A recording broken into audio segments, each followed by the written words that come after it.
शेवटची लावणी ज्या सादर करने की बागडोर मैं अभी सुपुर्द करती हूँ रजनी जी। धन्यवाद।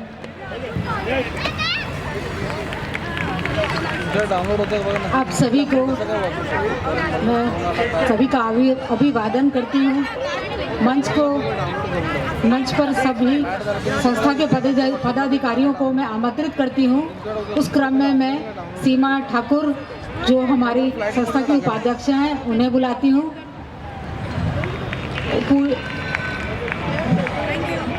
पूजा सिंह जो कोषाध्यक्ष हैं, पूजा सिंह जी उनको बुलाती हूँ। अदिति साहू आप सब लोग आइए। क्रम में हमारे वरिष्ठ साहित्यकार मुंबई के श्री अरविंद राही शर्मा जी को मैं मंच पर आमंत्रित करती हूँ।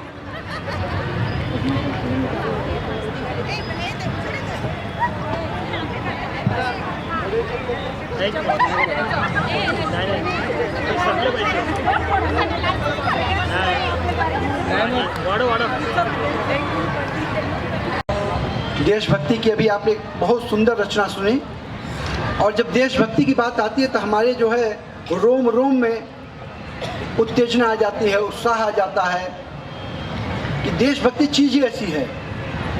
ये प्रकाश जी बैठे हैं, आपको बताएं ये कवि बनने के पहले एक बार ये भी इस तरह की एक रचना इन्होंने सुनी और इनके मन में आया कि जो है मैं भी देश के लिए कुछ करूं, और ये चले गए सीमा पर। बोले हमको भी भर्ती होना है फौज में, देश की सेवा करनी है। तो जो अधिकारी वहाँ भर्ती ले रहा था बोला भाई आप सीधा सीमा पे आए हैं और यहाँ पर बहुत बहादुर लोगों का काम है, तो आप ये बहादुर लोग हैं, सीमा भर्ती होने के लिए आए हैं, आप भी लाइन में लग जाइए। ये भी लाइन में लग गए। पहला बंदा आया, उसके सर के ऊपर तरबूज रखा गया, निशाना लगाया गया, वो डर के बैठ गया, बोले नहीं रिजेक्टेड। दूसरा आया, वो भी डर गया।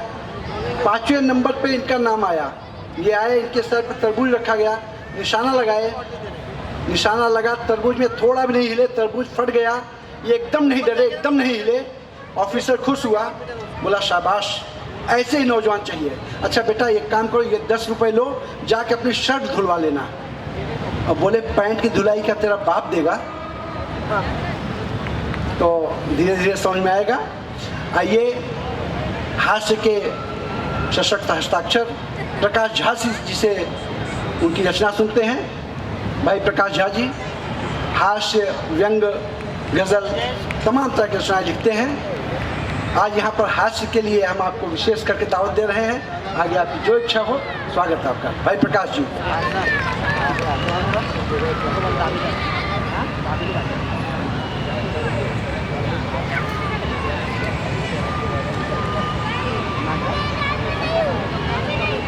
मनु जाओ पर।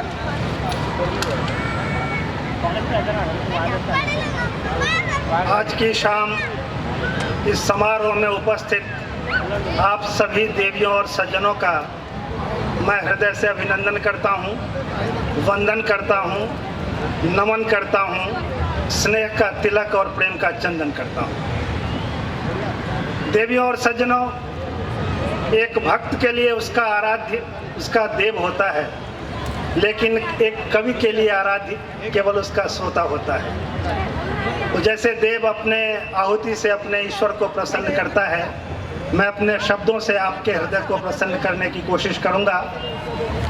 सुधा साहित्य संस्था के आमंत्रण पर यहाँ तक पहुँचा, लेकिन यहाँ से आपके दिलों तक की यात्रा तब तक नहीं हो सकती जब तक आप अपने दिलों के द्वार को न खोल दें और एक ताली बजाकर मुझे इसकी सूचना न दें। कहा जाता है मैं तो अक्सर मांग लेता हूँ, कोई देता हो या न देता हो, लेकिन आप लोग दे रहे हैं, ये मेरे लिए खुशनसीबी है। आप लोगों ने एक गाना सुना होगा कि रूठे रब को मनाना आसान है, रूठे यार को मनाना मुश्किल। तो मैं आज एक नुस्खा लेकर आया हूँ कि कैसे अपने रूठे यार को मनाते हैं। तो मेरी एक प्रेमिका है, खाते पीते घर की है, लेकिन घर की खाती पीती नहीं है, बाहर की ही खाती पीती है। तो ये पिज्ज़ा, बर्गर, समोसे, पकौड़े चटपटे चाट के जो भी भौतिक और रासायनिक प्रभाव होते हैं वो काया पर भरपूर पड़े हैं। वजन नापने के कांटे पर जब भी पांव रखती है, कांटा हिरण हो जाता है, रुकने का नाम नहीं लेता। और यही इसके मायूसी का कारण है।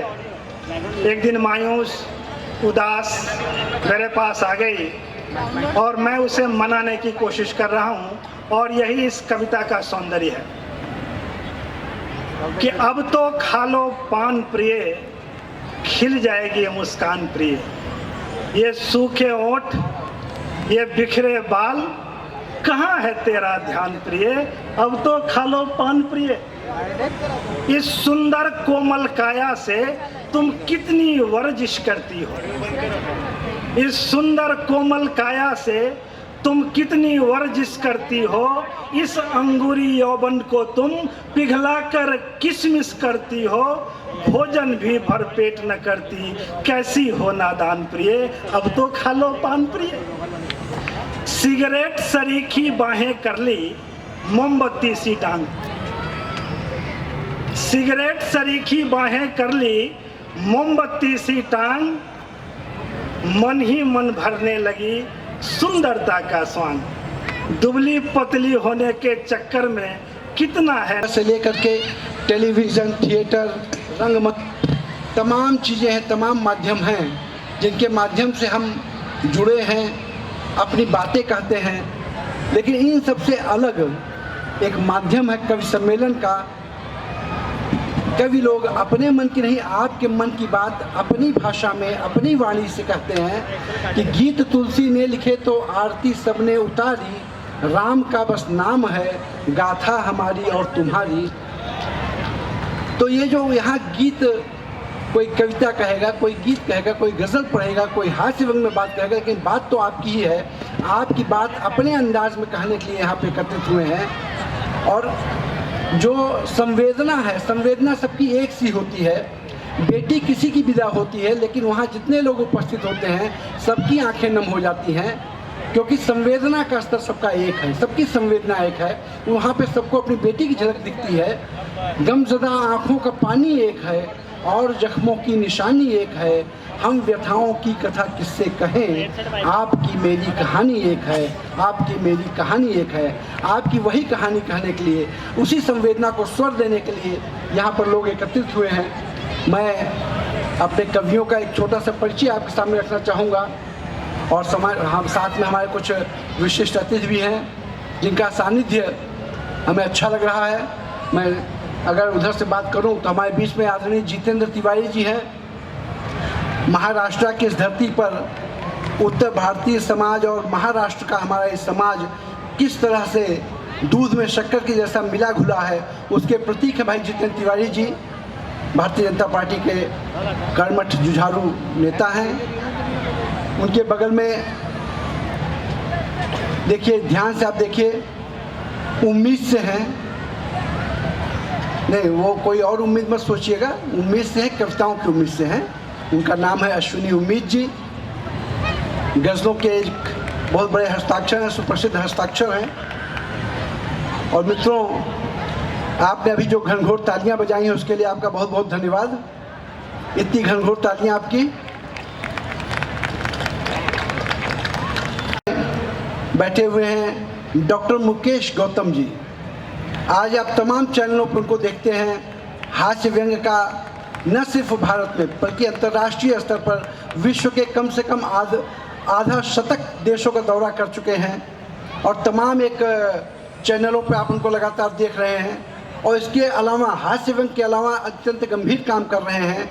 वृक्ष लगाओ धरा बचाओ अभियान एक चला रखा है। प्रतिदिन एक पेड़, ये इनका संकल्प है। स्वयं प्रतिदिन एक पेड़ लगाते हैं और लोगों से लगवाते हैं। भारत सरकार का लब्ध प्रतिष्ठित सम्मान मेदिनी पुरस्कार प्राप्त हो चुका है। महाराष्ट्र राज्य हिंदी साहित्य अकादमी का पुरस्कार प्राप्त हो चुका है। जोरदार तालियों से स्वागत करें डॉक्टर मुकेश गौतम जी का। उनके बगल में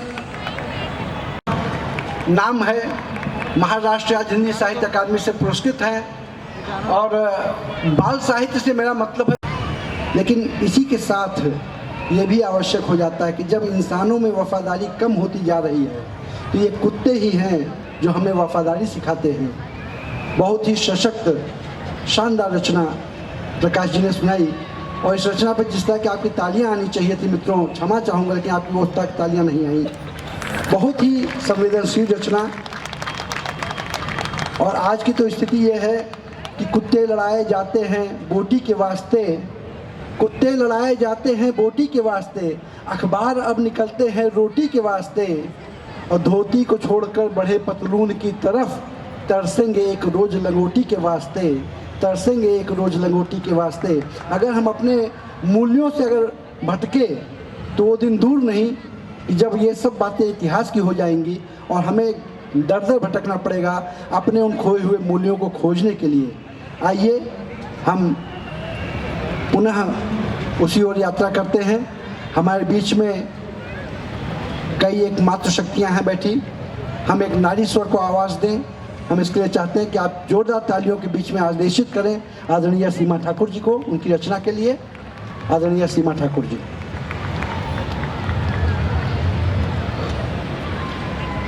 मंच पर उपस्थित कविगण और अतिथियों गणों को मेरा सादर नमन। मेरी काव्य रचना का शीर्षक है मेरी डायरी। आज लिखने बैठी तो पल भर को ऐसे लगा मानो मेरी डायरी ही मुझसे बातें करने लगी। प्यारी सीमा मेरे पन्नों पर स्याही से अपने मन चाहे रंग ही बिखेरती रहोगी या कभी रुककर मेरा हाल भी पूछोगी। हैरानी से मैं उसे ताकने लगी। तू ठहरी निर्जीव, कितनी टेढ़ी मेढ़ी है जिंदगी की डगर। तू क्या जाने दुख दर्द, हंसी खुशी की वो लहर। थोड़ी तुनक कर डायरी ने दिया करारा जवाब।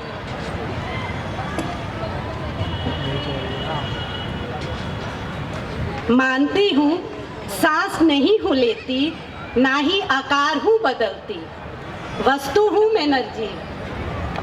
मगर पलट कर देख मेरे हर पन्ने पर तेरा बीता हुआ कल हो उठेगा सजीव। खुशियों की खिलखिलाहट तो कहीं आंसुओं का खारापन, खुशियों की खिलखिलाहट तो कहीं आंसुओं का खारापन, किसी पन्ने पर आज भी मुझ में सिमटा है तेरा एकाकीपन। दर्द है मुझ में कहीं कोई किस्सा कोई कहानी, मन के भावों को बांटकर हृदय से मुझे लगाकर क्या दूर ना होती बेचैन मन की बेचैनी। मैं स्तब्ध, बात तो कही एकदम सही, चल माफ कर, बताकर हाल अपना भी दिल साफ कर। रुआसी होकर डायरी बोली, मेरे अस्तित्व के लिए ना जाने कितने ही वृक्षों ने दे दी है कुर्बानी। बेशकीमती ना सही पर वनस्पति की हूँ मैं एक अनमोल निशानी। हर पन्ने पर अंकित इतिहास की हूँ मैं धरोहर, उपयोग तो करो मेरा पर थोड़ा सोच समझ कर। क्षण भर मैं सोचने को मजबूर, सच का आईना मुझे दिखा रही, मेरे अस्तित्व की पहचान बनकर संग मेरे जीवन पथ पर मेरी मूक हमसफर मेरी डायरी। धन्यवाद। बहुत ही अच्छी रचना। मित्रों, कुछ भी लिखना सरल नहीं है, पूछो हम फनकारों से। हम सब लोहा काट रहे हैं कागज की दीवारों से, हम सब लोहा काट रहे हैं कागज की तलवारों से। ये अंदर जब उमड़ घुमड़ होती तब जाकर के कहीं रचना बाहर निकलती है, और उस रचना को जब आप सराहते हैं तो वही मंडित होती। जब रचना तो वही आदमी को पंडित बनाती है, और अगर नहीं सराही गई खंडित होती है तो हमें दंडित करती है। आइए हम एक ऐसे रचनाकार को आवाज़ दे रहे हैं जो तमाम विधाओं में, गीत में, गज़ल में, कहानी, व्यंग, तमाम विधाओं में लिखता है, लेकिन आज उसकी पहचान पूरे भारत में अगर है तो गज़लों के लिए है। एक स्वर है, लय अलग है। आइए एक अलग लय की ओर चलें, एक नए स्वर की ओर चलें। और मैं इस कार्यक्रम की जो संयोजिका हैं, मैं उनका बड़े अदब से आह्वान करता हूं, आदरणीय रजनी साहू जी का। जोरदार तालियां बजाकर उनका स्वागत करें। आपको ये कार्यक्रम पसंद आ रहा हो तो आप उनका विशेष स्वागत करें, ताकि ये कार्यक्रम और अपनी ऊंचाइयों पर जाए और पुनः अगली बार जब ये कार्यक्रम हो तो एक नए अंदाज में हो, एक नए आगाज के साथ हो, एक नए शिखर को छुए। मंच को नमन, श्रोताओं को अभिवादन, रोटरी क्लब को का बहुत बहुत आभार। समय की सीमा हमारा पंछी कहाँ समझ में आता है। हम यही इस कार्यक्रम को विराम देते हैं। बहुत बहुत धन्यवाद। वक्त की कमी के कारण हमें ये प्रोग्राम अभी यहाँ रुकना पड़ता है। अभी यहाँ रुक के हम लोग दूसरे प्रोग्राम की तैयारी में लगे हैं। बच्चे भी बहुत भूखे हैं, कब से वेटिंग है वो, तो I am really very sorry. आप सभी कविगणों का तहे दिल से शुक्रिया। आप सब ने इस मंच की शोभा बढ़ाई। रोटरी क्लब की ओर से मैं आपका विशेष आभार मानती हूँ, और विशेष करके डॉक्टर कवि मुकेश गौतम जी का भी।